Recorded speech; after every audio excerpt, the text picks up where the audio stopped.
Imagine being told that you're only receiving 8% of what a fair market value would offer you. Well, according to a study by Huma and Starosky, this is the reality for many men's Division I basketball players. So here right off the beginning, I thought I had a good hook. I thought it would really get the audience's attention being told you're only receiving 8% of what you would be. Today, we'll discuss why collegiate athletes should be paid. The payment of collegiate athletes would impact kids around our age nationwide. The current issue is that student athletes are currently not allowed to be paid. However, with the change in legislation proposed by Cory Booker, this could be altered and it would no longer be an issue. For my speech today, I've researched various sources discussing the benefits and paying student athletes and how it will impact them. I will look into the current problem, the solution to this problem, and the benefits that will come out of paying college athletes. So let's start off with the big issue and not paying college athletes. So in a study done by Huma and Starosky, they found that the average big-time NCAA football player, so big-time would be defined as the FBS, which is SEC conference, ACC conference, or even the Sun Belt conference. So the average football player would lose $137,357 that they would receive from a fair market value, while their scholarship only offers 17% of this.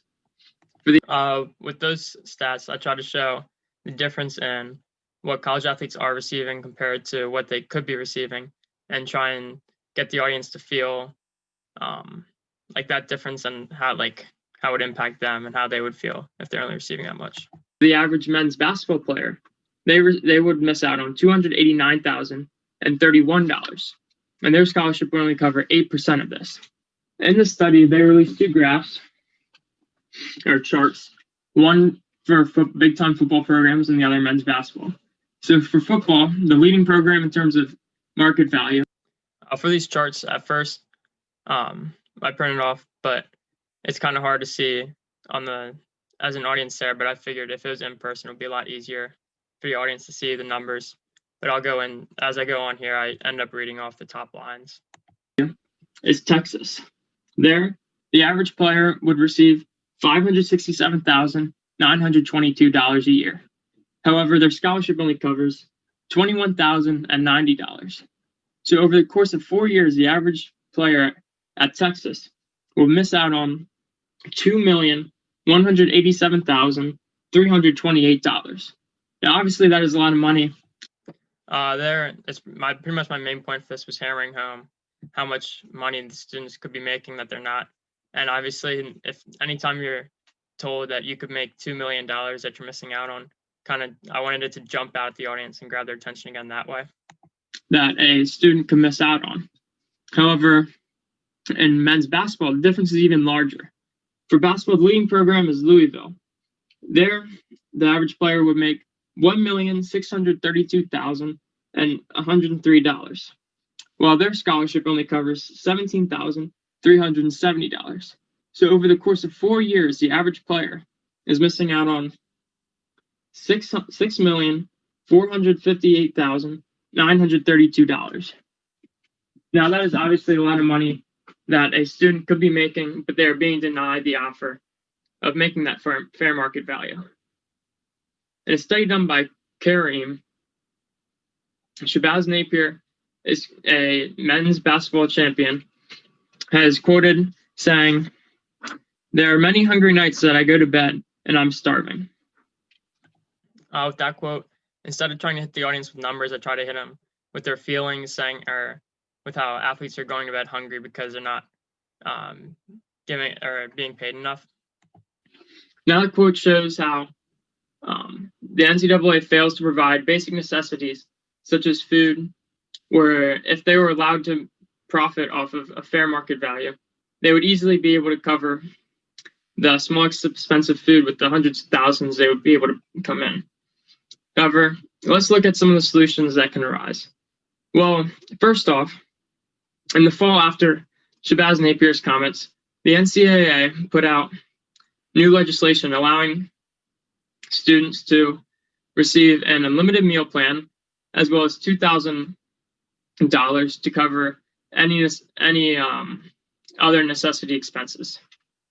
So that money is obviously a step in the right direction. However, it is still very far short of the hundreds of thousands and even millions that these athletes could be making.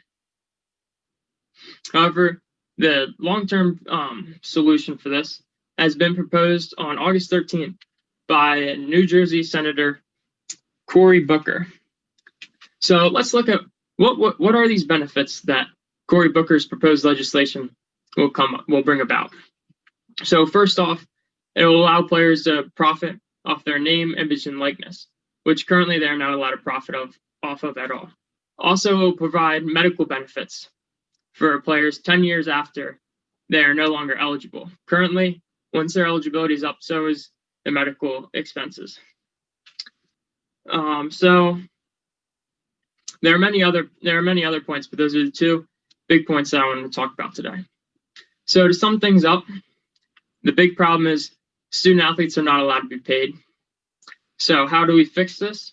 The solution will come through Booker's proposed legislation, and those benefits include obviously the profit off the name, image, and likeness, and the medical expenses that they will benefit off of as well. So obviously the current issue is the not paying the student athletes, and that'll be fixed through this legislation. And what you can do to help solve this is first off promote awareness of this legislation, as it has just recently been proposed around 2 months ago. And also you can help by lobbying to your congressman about this bill and helping getting it passed to help these student athletes benefit off of their name, image, and likeness. There I tried to end it off, giving the audience a direct way to go about it after the speech, saying how they can directly impact it by going to their congressman through this new law to help these student athletes.